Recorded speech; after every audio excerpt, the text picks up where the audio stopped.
Əsrlər keçsə də hələ də gözəl və zərif olan bir mumya təsəvvür edin. Lolan Gözəli adlı mumya bizi 3800 il geriyə aparır. Mumya əsrlər əvvəl Tibetin şimalındakı geniş səhrada tapılıb. Mumyanın tapıldığı yer köhnə qəbirstanlıqdır. Üstəlik həmin bölgədə müxtəlif mumyalar da aşkar edilib. Lakin Lolan Gözəli mumyaların arasında ən göz qamaşdıranıdır. Buna səbəb mumyanın üzərindəki deformasiyanın demək olar ki, müşahidə edilməməsidir. Mumyanın kirpikləri, dodaqları və saçları o qədər canlı və mükəmməl görünür ki, bütün diqqəti özünə cəlb edir.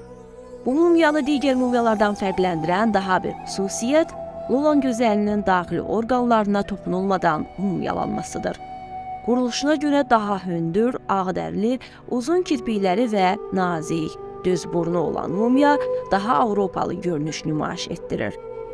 Çinin Quraq Sincan vilayətində Tarın hövzəsində tapılan mumyanın Avropa və ya Türk olması hələ də müzakirə edilərkən, bu söhbətlər əsrlərdir bu torpaqlarda yaşayan Çinliləri qəzəbləndirir.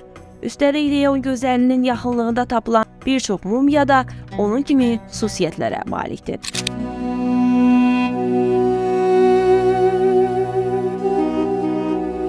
Bir çox arxeoloqlar mumyanın Avropa mənşəli olduğunu desə də, Pekin hökumətinə qarşı müstəqillik uğrunda mübarizə aparan Uyğurlara görə həm Lolan Gözəli, həm də onun ətrafında tapılan mumyalar türk mənşəlidir. Başqa faktlara əsasən Çinlilərin genetik quruluşunun əksi olaraq Lolan Beauty daha hündür, ağdərli mumyadır. Üstəlik mumyanın uzun kirpikləri və nazik düz burnu var. Bu xüsusiyyətlərin mumyaya daha Avropalı görkəm verdiyi bildirilir. Pekinin bu məsələnin çox danışılmamasını tələb etməsinin digər səbəbi də Uyğur türklərinin mumyaları övladlığa götürməsi və onlara sahib olmasıdır. Uzun müddətdir araşdırılan və mənşəyi aydın olmayan mübahisə DNT testi ilə nəticələnir. Yatan Gözəl Lolan 100% türk əsilli sayılır.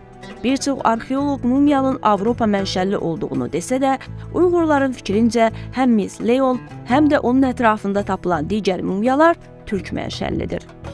Sivilizasiyanın əsl yaradıcısının türklər olduğu qənaətinə gətirən bu qeyri-adi kəşf, qərb alimləri tərəfindən israrla diqqətdən kənarda qalır. Bəşəriyyətin biliyindən gizlədilməsi mümkün olmayan bunu piramidalara aid etmək üçün məqsədyönlü araşdırmalar aparılır. 3800 illik gözəl Lolanın mumyası isə bizə mumyalanma texnikasının ilk olaraq Altay türklərinə aid olduğunu təsdiq edir.